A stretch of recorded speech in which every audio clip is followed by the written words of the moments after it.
You can talk now naturally with your car. They are losing market share to the Chinese. If we can save life and make cars safer, we are very open to share that.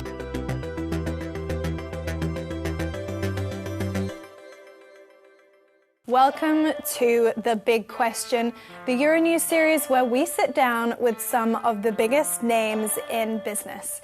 I'm Eleanor Butler, and today I'm joined by Håkan Samuelsson, CEO of Volvo Cars. So let's start off with a broad look at the auto sector here in Europe. What are the key trends, but also the major challenges? I think three new things, three challenges. One is the position we have on the Chinese market is getting much tougher. New Chinese competitors, especially then new electric cars coming in on the market. That's something new for the European brands in China. They are losing market share to the Chinese, especially in the electric ones. And the other is, of course, all of the talks now about tariffs that change how we can export cars to the US. We have been big exporters of cars from Europe to both China and to US. That has changed, and we need to adapt to a new situation. On top of that, the third one is, of course, electrification. We need to electrify because of the climate challenge, but I think also electric cars are a better solution for customers.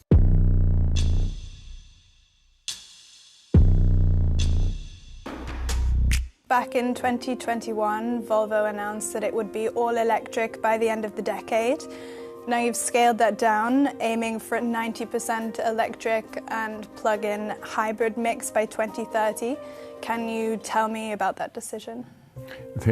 Our future as a company, I think, still is as an all-electric company.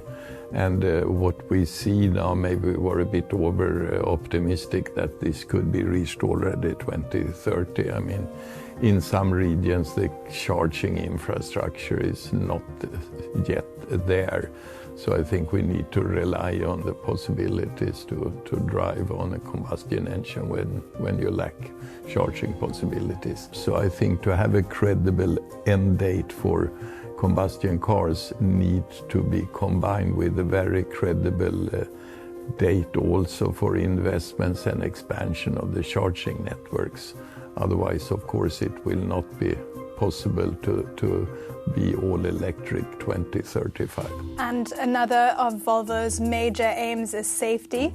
So actually, I believe that it was one of your engineers who invented the three-point seatbelt back in the 1950s. Can you tell us how you're prioritizing safety at the moment? Safety always is a part of our brand. We do much more than the standards require. And of course, we use modern technology, AI, to be even better. Best example is, of course, if we're going to have self-driven car or cars with advanced autopilots, that's really where you need AI to really recognize everything on the road and have very natural control of the car. But also in the safety areas, I'm very proud of our new seatbelts, which adapt now to the body size of the passengers. That's something that, of course, makes the seatbelt even better.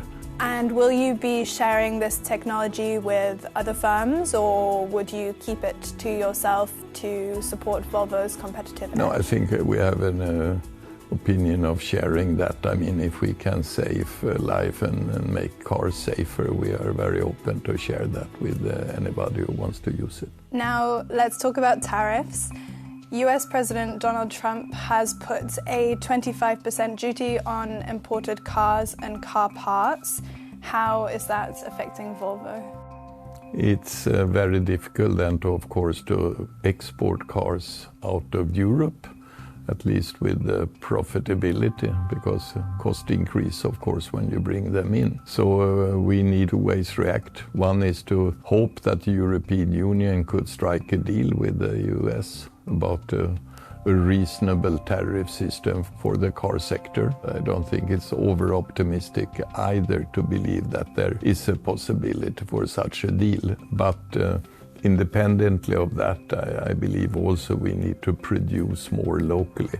So we are strengthening our Americas region, not just to sell imported cars, but also to build more cars in the US. And we are very happy to have a factory in Charleston, South Carolina, and we're now looking into utilizing that more, adding a car line to our lineup there. So we need now to find a bit sort of bread and butter model that can sell in high volumes, which we can deliver faster to our customers and of course reduce stock and transportation costs. So local production is not only a cost increase, it has advantages also. So even if the tariffs would come down to a more reasonable level, we still need to use our factory more than we do today.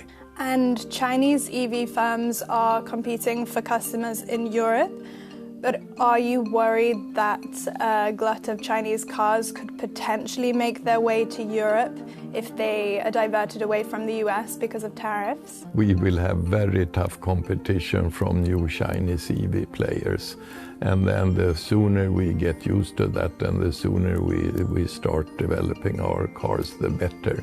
There is really no protection in form from tariffs or other ways. The only protection for our industry is that we shape up and we need to be more competitive. And in China, you're facing fierce competition from firms like BYD that offer low-cost models. Can you effectively challenge these firms for market share in China? Yeah, for sure we will try to do that, and so we need to be better there.